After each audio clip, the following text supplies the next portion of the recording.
Welcome to the Roadmap to Secure Love. In today's episode, Kim and Kyle discuss how to support loved ones and communities through natural disasters, illness, and grief. Let's dive in.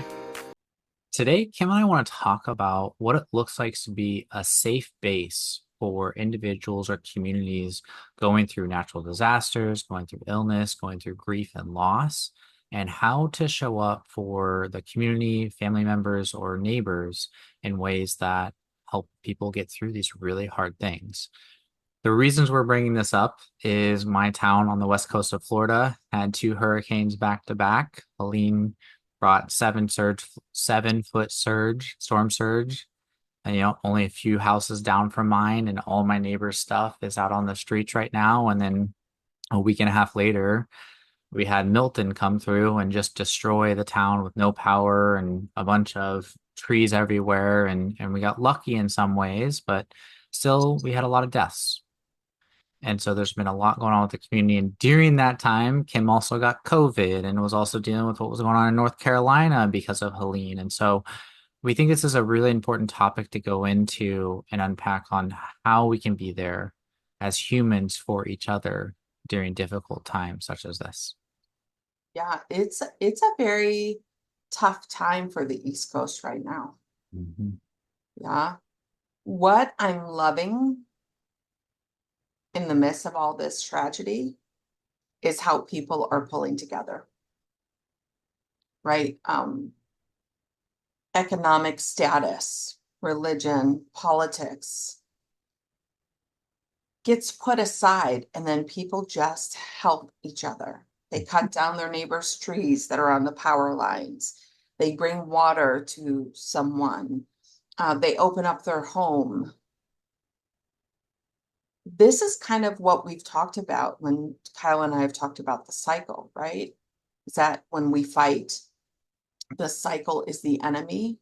In these cases, it was the storm that was the enemy. So normal things that would, kind of separate us, we could put them aside. Mhm. And focus on what the enemy really was, which was the hurricane, Yeah. right? And I love to see that. I love to see when we kind of pull together and we see each other's humanity and our needs. Why do you think that happens when these disasters, when such huge things happen, that we start to lean in towards really being there for each other, which is Yeah. different maybe day to day? Yeah. I think, science has just told us we are hardwired for connection, Mhm. right? And so when we're in this place of immense stress, immense pain. I mean, even in ourselves, if we're sick, we kind of get in that fetal position, like coming in and like holding ourselves, right? There's something very profound about being with other people who care about you. It's Mhm. soothing. It's soothing, It is. healing. And we all need that. Yeah, it was really nice. I mean, for me, right, having neighbors come over, help clean up. I went over and helped them clean up. And then as we are preparing for the next hurricane, it's like, well, what do you need? Do you need sandbags? Do you need tape? I'm gonna run to the stores or anything I can grab you. It was, with multiple neighbors, all of us asking that. Where can we find gas? Okay, what gas station is finally open? Right, because we had a gas shortage here and no power and just generators for 5 days. And so it was a lot of people just kind of checking in on each other. And Mhm. even I had friends from Seattle, Washington, or even you up in North Carolina who were reaching out as Milton was coming in and going, okay, how are you doing? Where are you guys at? And we had to be mandatory evacuated from our area because it was coming towards the Tampa Bay and we're right on the coast. And it was really comforting, even though a lot of people couldn't do anything for us. It was comforting to have the text messages or the phone calls of people reaching out, just checking in, right? Just to have a sense that, wow, what I'm going through matters to people and people I haven't heard from for a while. But it was really nice to know that they were concerned and worried about my well being and my family's well being. Yeah, that was scary. I was scared for you. It was terrifying for us of we might not have a home as soon as we come back. Yeah, it was very, very, very, very, very scary and very frightening. And what's happening here in North Carolina, I have people who live up in Asheville and Boone, and it's scary. I mean, the kinds of things that they're going through, it's hard. And checking in and saying, do you need something? And, being there as they cry and opening up our homes if need be. Mhm. There is something very soothing about knowing that you're not alone. Right. You're not alone. Mhm. This is really, really scary, and we'll figure it out together. Right. Which I think is what's so powerful, right? When we're able to tap into our empathy for other humans. That's what gets us to, drive that massive truck up the river to try to get supplies to people because we know they're not eating. We know they have no way of getting out, and we got to help them in North Carolina, right? And so people will go and do that because they know that they're suffering. Yeah, And there's such a level of care that drives us to want to check in, drives us to pretty much drop so many other things that we might do to care for others who we don't know. right, right. And I love that because we're all human Hmm. and we do the best that we can with what we have. And in crisis, it strips down what really, really matters. And that's the humanness in us. Hmm. How much we make and who we're voting for, and all our stuff that can divide us. But when things like this happen, you realize, hey, the person sitting across from me Hmm. is a human and has value, and we need each other. Right. We need each other. And of course, when Helene was coming, I was sick as a dog. And I Mhm. remember trying, we didn't post, we did not do a podcast because I was sick. And Mhm. then Kyle, you know, didn't have power and was, moving from Milton. And I remember getting on Zoom and talking to Kyle, and Kyle's like, you can't do this podcast. Go back to bed. Mhm.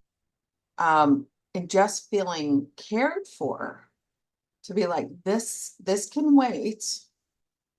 Mhm. You're sick. Go do what you need to do. And I got you. We'll figure it out. Mhm. You haven't disappointed me, you know, giving grace and understanding and feel taken care of is a gift. It's a gift. We need each other. Mhm. I mean, yeah, we had a goal of posting every single week, every Tuesday. We've been doing that for 16 episodes, 17 episodes, and we're behind because things came up that were more important and needed our attention, right? Yeah. My home, your health, and it was that care of, okay, Kim, go back to bed, or hey, I can't meet. I'm boarding up my home and evacuating right now. Um, that's what became the priority. Right. And I think it's really important when we are going through a crisis that for you and I to talk a little bit about in today's episode of how do we support people going through crisis? How do we show up for them, whether we're far away, thousands of miles away, or right next door? So what Yeah. does it look like, Kim? Well, first of all, we've got to talk about verbalizing what we need, Mhm. right? Me texting you and be like, how can I support you? Mhm. Tell me what I need to do. Mhm.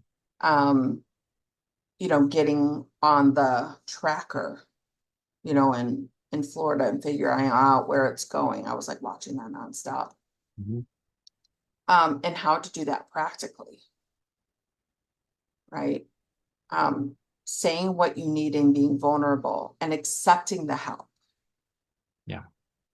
That's a hard one for me sometimes. I think it's hard for a lot of people, right? And I think this is what's so fascinating about humans is, I have a few different neighbors, and of course, we're helping each other out. But there's always this part where like, do you need anything? I'm like, should I really ask? Should I really say, actually, I need some more duct tape? And it's like, you know what? I'm just going to ask. Right. And you go pick that up if you're going to the store. Or can you do this? And they're like, yeah, of course. And in some ways, being in the person on the other side who's able to offer and help out some of my neighbors, it feels good to help out. Like I don't feel like for those instances, if I'm offering something, it's because I have the capacity and willingness to help. Offer a generator, offer other things, or pick up things for people because I want to help. I want to be there for them. And there is this part in ourselves that will be like, oh, well, that's a burden, that's asking too much.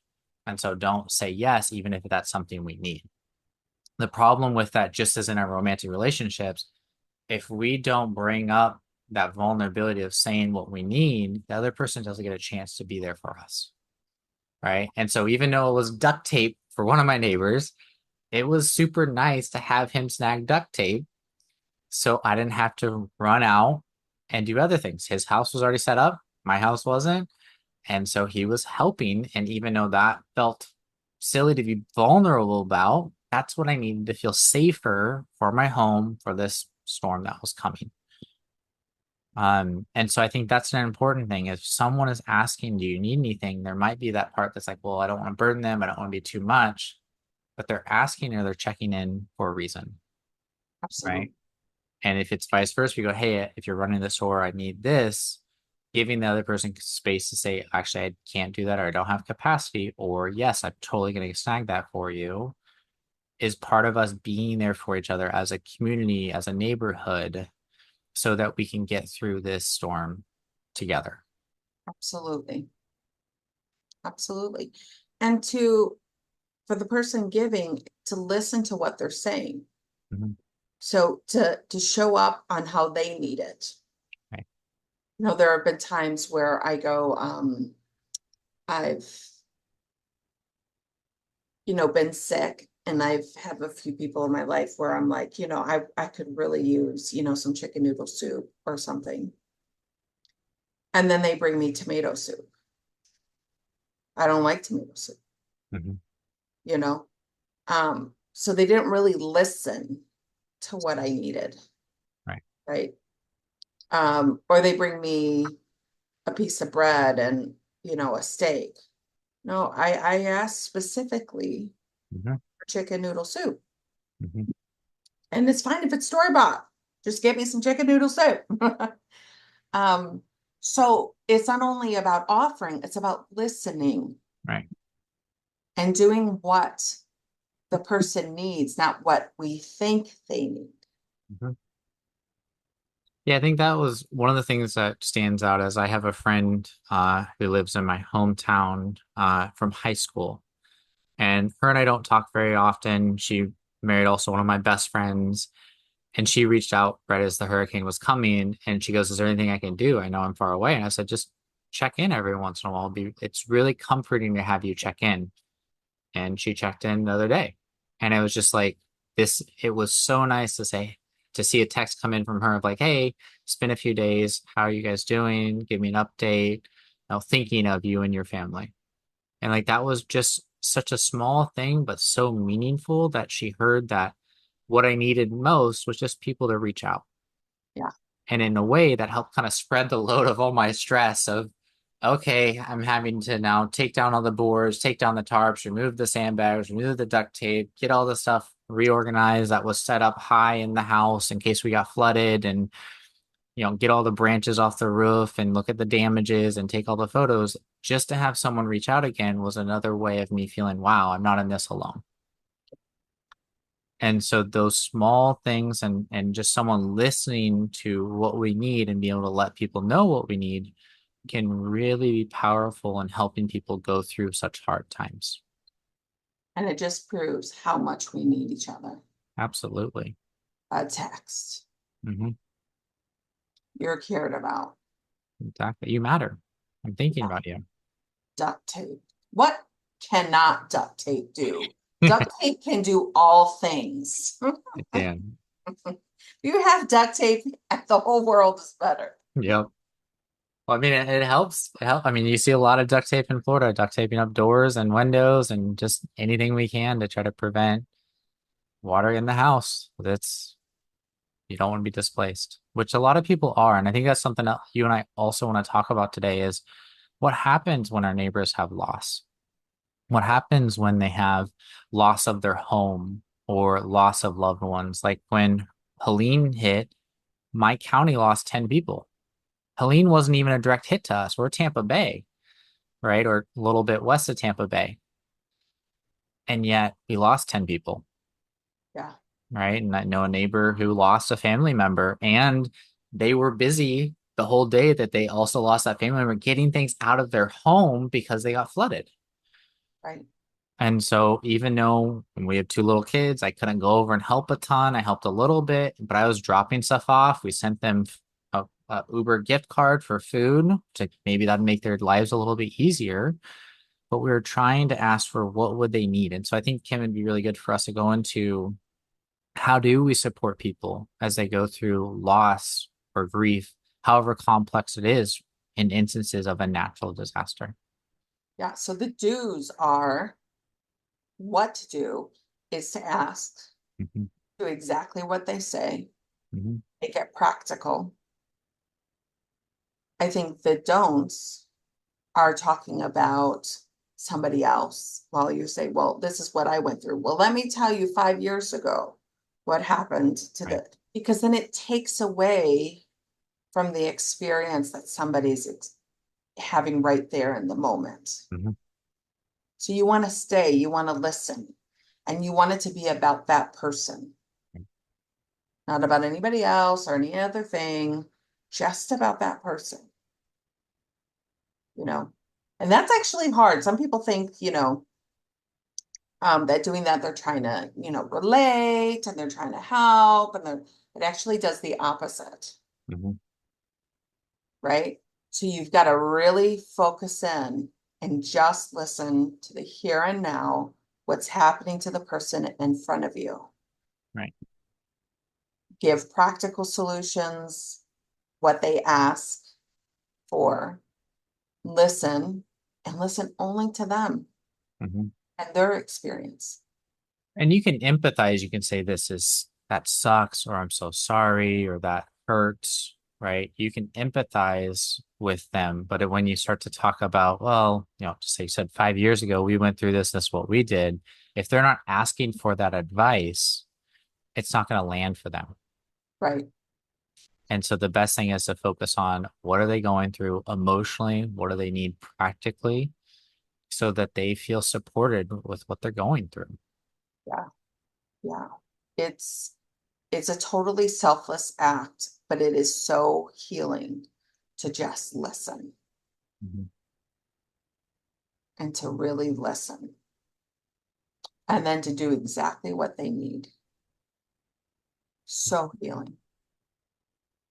Well, it's just comforting, right? And our attachment system is looking for that comfort in times of crisis, in times of hardship.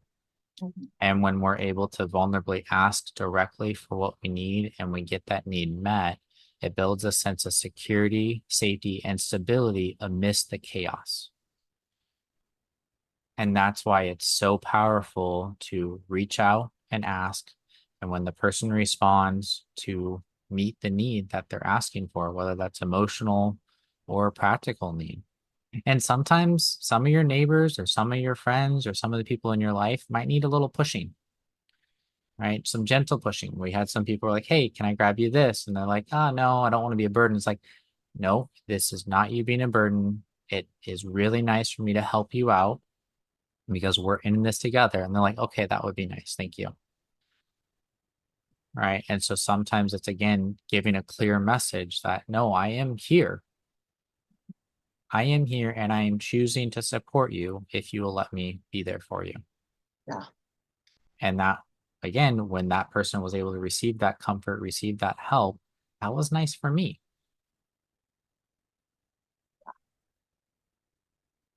We need each other. We do. So I think, kind of in summary, what Kim and I are really talking about when we're going through crisis, reach out. Reach out to the people who are going through crisis, even if you're going through it yourselves. Share what you need if you're going through it yourself. Listen to the people who are going through it, what they need, and offer things to practical solutions and emotional support focused only on what they need and what's best for them. Yes. And that's the way we move through it, with creating a sense of safety, a sense of security that makes going through the crisis just a little bit more manageable when we have each other. Today's key takeaways: 1. Support others through empathy. 2. Offer practical help. 3.